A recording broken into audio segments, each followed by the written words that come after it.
que, bueno, vamos directo a la noticia del día. Tenemos dos grandes noticias con las que voy a hablar con Marcel. La primera, bueno, las sanciones, ¿qué implica? Hay que explicarlas bien, porque hoy un colega me escribía, una colega me escribía, que por qué no iban directamente contra todo digamos, la nomenclatura. Estas medidas, a mi juicio, le voy a preguntar a Marcel, son muy inteligentes porque van al fondo del asunto, van al fondo de las entidades, al fondo donde está el dinero del aparato cubano. Marcel, bienvenido a la Resistencia. ¿No lo tengo todavía? ¿Y por qué me dicen que sí? No lo Y tengo. aviones son las palabras. No, no lo tengo. ¿Lo tengo o no lo tengo? Bueno, ok, me avisan cuando lo tengo. Seguimos por aquí. Bueno, el hecho es, señores, se lo voy a sintetizar para que ustedes sepan de qué tratan las medidas de hoy. El gobierno de los Estados Unidos sancionó directamente al grupo de Administración Empresarial SA, todos lo conocemos como GAESA, el emporio económico y militar de la dictadura castrista, que solamente en uno de los trabajos que sacó el diario The Miami Herald, la colega Nora Gámez, hace un par de años, solo en un periodo de tiempo habían detectado dinero, liquidez en una de esas cuentas de Rafin de hasta 18 mil millones de dólares. Así que imagínense todo lo demás que debe haber por ahí en paraísos fiscales, etcétera. Bueno, el hecho de fondo es que dice así, la administración del presidente Donald Trump está tomando medidas decisivas para proteger a la seguridad nacional de los Estados Unidos y privar al régimen comunista y a los militares de Cuba de acceso a activos ilícitos. Y por eso se ha designado a los siguientes actores bajo la orden ejecutiva, la de hoy, 14.404, que el presidente firmó el pasado 1 de mayo a través de la imposición de sanciones y a los responsables de la represión en Cuba, pero que hoy la OFAC dictó, digamos, una serie de medidas importantes, entre ellas a Gaesa, por operar o haber operado en el sector de los servicios financieros de la economía cubana. Primer sancionado. Esto es más complejo, lo hablaré con Marcel. ¿En qué consiste básicamente esta sanción? O sea, ¿qué implica para entidades extranjeras o personas o extranjeros que tengan alguna relación con Gaesa? Segundo sancionado, la presidenta de Gaesa, la generala Ania Guillermina Lastres Morera, que ustedes saben que el colega de Manatí Noticias, Mario Pentón, reveló que la hija de Ania Guillermina pues vive nada más y nada menos que en Panamá. Y la hermana Adi Guillermina aquí vive en la Florida, si es que no ha cambiado su estatus, y era gerente general o gerente corporativo, no sé cuánta cosa, de dos empresas inmobiliarias de la noche a la mañana, porque llegó aquí en el 2023 y ya tenía dos puestazos en materia inmobiliaria en negocio. Tercer sancionado, la empresa Moa Nickel, por operar o haber operado en el sector de la metalurgia y de la minería cubana. Estas sanciones son parte de la campaña integral de la administración del presidente Trump por abordar las apremiantes amenazas a la seguridad nacional que representa el régimen comunista de Cuba y exigir responsabilidades al régimen. Y aquí viene, y a quienes le brindan apoyo material o financiero. Así que, bueno, voy a hablar de ese tema con Marcel Felipe. ¿Apareció Marcel, Liana María? ¿Está o no está? Ahí está, cuéntame. Ahí está, lo estoy viendo. Ahí está Marcel, bienvenido a la Resistencia. Muchísimas gracias y un saludo a todos los que nos escuchan hoy en día. Oye, Marcel, tú que además de ser un brillante abogado, los números y no solo la política, se te da con una facilidad tremenda. ¿Cuál es el alcance concreto? Hoy me estaban preguntando que si esto es más de lo mismo. Esto no es más de lo mismo. No, esto no es más de lo mismo. Lo más fundamental de este grupo de sanciones es la internacionalización de las sanciones. Bien. Y sobre todo en el aspecto financiero bancario. ¿A qué me refiero? Tú puedes tener unas sanciones donde dicen el jefe del Comité de Defensa, hasta Raúl Castro, queda sancionado y eso implica que no pueden tener, los americanos no pueden lidiar con ellos, no pueden tener negocios con ellos, cosa que es lo mismo que el embargo, llevado a una cosa más específica, pudieras decir que no tienen derecho a tener visas. Pero aquí esto va un paso más allá y dice que cualquier persona sujeta a la jurisdicción de los Estados Unidos queda también potencialmente sancionada por ayudar a uno de los sancionados. Esto quiere decir, y lo hemos visto cantidad en la práctica, en 20.000 otros casos de personas que, incluso personas que tienen nombres parecidos a los de un narcotraficante, y viene una transacción, digamos, de un banco en Panamá a un banco en México. Pero resulta que si esos bancos, como suelen hacer, utilizan a un banco americano como intermediario, aunque la transacción no termina en los Estados Unidos, pero técnicamente ese giro bancario pasa por los grandes bancos americanos que muchos bancos de otros países utilizan como intermediarios por diferentes razones tecnológicas, pues ya eso, ese banco, Citibank, por ejemplo, ahora viene, no sé, Banco Nacional de Panamá y le quieren enviar al Banco de Guadalajara, pero si va por City National Bank o Citibank americano o por Banco of America como intermediario, Banco of America tiene que frenarlo y congelarlo. Entonces, le hace extremadamente difícil al régimen poder tener la capacidad de transferir dinero, de mover dinero. Tiene que tener mucho cuidado porque ese dinero simplemente se lo queda el gobierno, ese banco se lo queda, lo congela, se lo reporta a Estados Unidos y no hay devolución. Entonces perdiste el dinero. Segundo, o sea, hay devolución eventualmente cuando a la persona se le levantan las sanciones. El segundo escenario, y un poco más complicado, tú ahora eres ese banco regional de Panamá y tienes una cuenta a nombre de Gaesa. Tú como banco, como casi todos los bancos del mundo, necesitan tener acceso a los Estados Unidos, al sistema financiero de los Estados Unidos. Prácticamente el sistema financiero de Estados Unidos, por eso están efectivas las sanciones. Cuando uno escucha que dice, le pusieron sanciones a China, a Rusia, y la gente dice, que él le va a importar a China o a Rusia que Estados Unidos le ponga sanciones. Le importa por la siguiente razón, porque China o Rusia, donde quiera que tengan sus cuentas bancarias fuera de sus países, o incluso a veces en sus propios países, necesitan utilizar el sistema financiero americano. Está metido en todo el sistema financiero americano.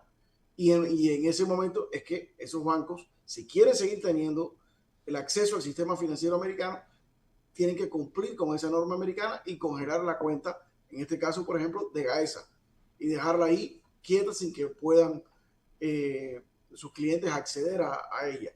Una de las cosas que suele suceder al ver este tipo de cosas, normas surgir y siendo un cliente grande, Gaesa, donde quiera que tenga sus bancos internacionalmente, es un gran cliente para cualquier banco, porque son 18.000 millones de dólares que tiene en efectivo. Y a veces los bancos, o los banqueros más bien, no los bancos, porque institucionalmente el banco lo que le conviene es congelar la cuenta para poder seguir accediendo a Estados Unidos. Pero los banqueros, que muchas veces son quienes tienen la relación directamente con el cliente, piensan, pues, ¿sabes qué? Si mi cliente más grande es Gaesa y este banco en Panamá, ya no lo, mi jefe me están diciendo que lo van a congelar, yo voy a ayudar a Gaesa a moverse para otro banco en otro país que esté dispuesto a violar estas normas norteamericanas o esconderlo. Abrirle la cuenta a nombre de un testaferro y el banquero sabe que es a nombre de un testaferro. Si a ese banquero lo cogen en eso, ese banquero, que no, puede que no sea cubano, que no tenga nada, que no sea americano y que viva en Panamá, ahora también está sujeto a ser sancionado por los Estados Unidos. Es decir, por primera vez se internacionaliza las sanciones contra el régimen y que cualquier persona en la banca internacional que coopera con el régimen en ayudarlo a esconder sus bienes también pueden ser sancionados por los Estados Unidos por ser cómplice del régimen. O sea, y eso es una gran diferencia. Esas son las dos patas de la internacionalización de las sanciones. Una, iría directamente contra entidades o personas jurídicas o personas físicas que estén saltándose, estén jugando a brinco con el régimen castrista. Ese es lo primero. Punto número 2, para que nuestro público entienda bien. un banco, una entidad financiera, digamos, en Panamá, que quiera mover dinero a Ciudad de México, a Banco Santander México, por decirte algo, que el origen o la procedencia de esa estilla tenga algo que ver con Gaesa y no lo reporta al sistema financiero americano, pues también estaría en violación y sería sujeto a sanciones. ¿Es correcto eso? En la mayoría de los casos, sí. Es decir, ya. Si teóricamente tienes una transacción entre dos países que no tienen ningún vínculo con los Estados Unidos y no utilizan un banco americano como intermediario, ya. pues teóricamente eso no hay Estados problema. Unidos no tendría jurisdicción. Claro. Pero lo que pasa es que la inmensa mayoría, y no te puedo decir ahora la cifra, pero supongo que es no una simple mayoría, sino una inmensa mayoría de transacciones internacionales utilizan al sistema, a los bancos americanos como puente. Ya. Entonces, el momento que ese dinero atraviesa por el sistema del banco americano, ahí es donde el banco americano tiene una obligación de incautarlo también. Con lo cual, en la práctica, restringes muchísimo el movimiento de eso. Una de las, para ponerle un ejemplo, una de las situaciones prácticas que eso puede imponer, vamos a poner que Gaesa ahora tenga 2.000 de esos 18.000 millones en una cuenta en un banco en Panamá. Ahora, y ese banco en Panamá, todas sus relaciones de giros internacionales lo tiene por medio de bancos americanos, que es lo más probable. Casi todos lo tienen así. Entonces, ahora no pueden mandar dinero fuera a nadie porque se lo incautan. Entonces, claro, lo que buscaría hacer, porque tendría la presión de un cliente que tiene 2.000 millones de dólares y que además se conoce que es medio mafioso, lo que sugeriría hacer es que el banquero que atiende la cuenta se busque otro banco que esté dispuesto en Panamá para no sacar el dinero, porque si lo sacas de Panamá lo pierdes. Otro banco en Panamá que estuviera dispuesto a hacer el juego de abrir la cuenta a nombre de un testaferro y que todo el mundo participe en eso. Si encuentra eso, entonces tanto ese banquero como el banco nuevo están sujetos a violaciones de las sanciones americanas y pueden ser encausados por las autoridades americanas, con lo cual se hace mucho más difícil a ese banquero encontrar un lugar donde parquear ese dinero. Y mientras tanto, sea 3 semanas o 3 meses o un año, ese dinero queda congelado y no tienen acceso a él. O sea, entonces, por el momento, en la práctica, una gran cantidad, probablemente la inmensa mayoría, o todo ese dinero que tiene Gaesa, va a estar sin acceso a él por parte de Gaesa o los firmantes de la cuenta. Buenísimo, buenísimo. ¿Qué me dice Liana? Tengo que ir a una pausa, pero se me va a escapar Marcel, no lo puedo dejar ir. ¿Qué hago? No, bueno, tú se lo dices. Marcel, Liana, no te dejes escapar porque de ahí voy a saltar para Sherrit y para las sanciones al sector minero de Cuba. Es decir, señores, para que entiendan, estas sanciones tienen 4 objetivos: defensa, seguridad, servicios financieros, como acaba de explicar muy bien Marcel, energía y minería. Es decir, la Sherrit salió echando hoy de Cuba, así, tal cual, sacando a su personal. Ay, papá, vamos a la pausa y venimos. Continuamos con Marcel. Marcel, parte de estas sanciones también veo que están, bueno, Ania Guillermina Lastres Morera, la general, a la presidenta de Gaesa, por supuesto, y está sancionada también la empresa de níquel y se reportó hoy que ya Sherrit suspendió, el gigante canadiense, todas sus operaciones en Cuba y está sacando al personal. Tremendo palo, ¿eh? Bueno, eso es básicamente lo mismo que estábamos hablando con respecto a la banca, pero llevado a esta industria. Es decir, al sancionar a estas empresas, si Sherrit continúa operando en Cuba, pues Sherrit y todas sus operaciones en el mundo entero quedarían sujetas a las mismas sanciones. Es decir, los bancos canadienses, que obviamente sí tienen una relación muy estrecha con los americanos, comenzarían a cerrarle las cuentas a Sherrit en Canadá. Sus cuentas en Canadá estarían cerradas. Entonces, todo el resto de su negocio. Entonces, tiene que ser una decisión muy sencilla. O quiero limitar mi negocio a Cuba y solamente tener cuentas bancarias en Cuba, que es donde único las pudieras tener, o tal vez en China y en Rusia, o quiero seguir participando de la economía internacional y entonces sacrifico a la dictadura castrista. Por eso es que decimos que el verdadero impacto que viene acá es la internacionalización del embargo por vía del acceso al mercado de Estados Unidos. Es decir, a todas las personas que operan en estos espacios, ahora se le ha dicho, si operas con Gaisa, si operas con esta empresa o con las personas que están vinculadas en esto, pues tú también vas a ser sancionado. Entonces se le vuelve extremadamente difícil que a nivel más pequeño, es decir, no a nivel de macroeconomía, sino de las personas naturales, de estos chivatones, ahora se les complica porque no pueden ponerlo a nombre ni propio ni de un familiar. Entonces ya tienen que buscarse verdaderos testaferros y eso en el sistema internacional se vuelve cada vez más difícil porque el sistema internacional, si tú vas a abrir una cuenta, lo acabo de tener yo el problema ahora mismo con unas inversiones que estamos estructurando para unos clientes extranjeros acá en los Estados Unidos. El banco es extremadamente detallista en saber cómo se produjo ese dinero, de dónde salió ese dinero, cuál es la empresa, cuáles fueron las declaraciones de renta. O sea, no puedes ponérselo simplemente a nombre del chofer, ponerle 10 millones de dólares y que el banco te lo acepte. Tienes que convencer al banco que esa persona se ganó esos 10 millones o los heredó con pruebas. O sea, que prácticamente se le vuelve que todo ese dinero no les vale para nada. Claro. Marcel, sé que te tienes que ir. Una pregunta más, tú que siempre estás en el ajo. Siento que hay una actividad tremenda, es decir, aquí una reunión importante en el Comando Sur. Tuvo Marco, se retrató con el general Donovan, estuvo nuestro buen amigo Martillo, Mike Hammer, vienen cosas andando por ahí, el régimen está asustado el 20 de mayo.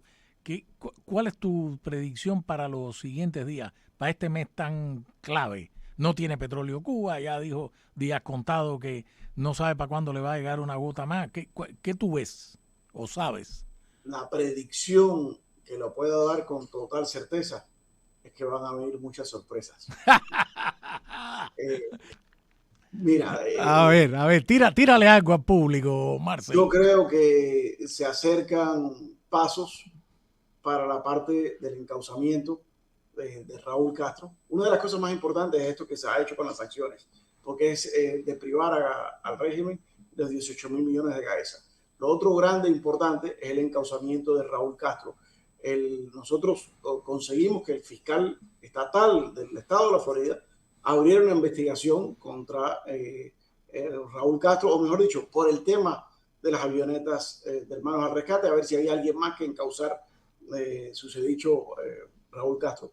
Y ahora creo que eso ha tenido el efecto, como quisiéramos tener, que el gobierno federal también está mirando a este tema y creo que vamos a tener algunas noticias próximamente al respecto. Deberíamos de tener algunas noticias próximamente al respecto.